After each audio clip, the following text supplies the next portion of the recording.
Weaver उम्मीद करता हूँ आप सब दोस्त खैरियत से होंगे। तुसी वेख रहे मेरा चैनल हसनैन एग्रीकल्चर व्लॉग।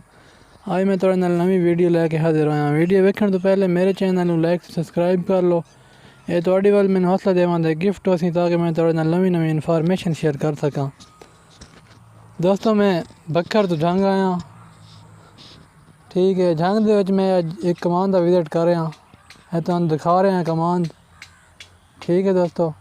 कमान दे आप तुसी वेख सकते हो कि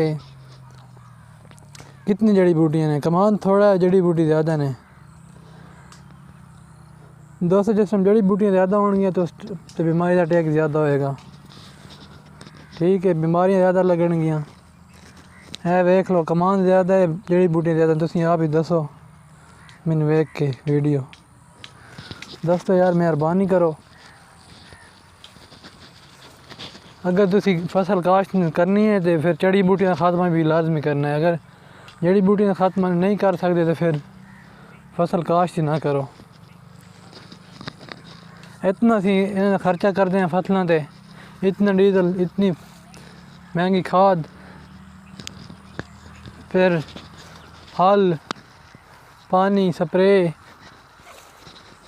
इतनी सी मेहनत करने के बावजूद फिर अगर ऐसी है काम ना करिए, सफाई ना करिए फसलां दी, तो फिर सानू केड़ा फ़ायदा। फिर ना ही बीजो तो बेहतर है। जितनी जड़ी बूटियां ज़्यादा होंगी उतना ही इससे अटैक ज़्यादा होएगा बीमारियों का। जिस टाइम जड़ी बूटियां पाक साफ होंगे तो फसल ही पाक साफ होएगी, अच्छी पैदावार आएगी, तो अच्छे प्रॉफिट आएगा। ऐसे घोड़ा मक्खी बहुत ज़्यादा लगे हुए है वेखो, जिधर चलो हर पास घोड़ा मक्खी नज़र आ रहा है, ठीक है दोस्तों। कोशिश करो कि अपनी फसलों साफ रखो ताकि तुसी प्रॉफिट भी लै सको तो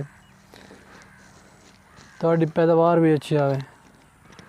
ज़्यादा मेहरबानी करो इस काम तो जड़ी बूटियां साफ पाक रखो फसलों तो, ठीक है दोस्तों। अल्लाह हाफिज़।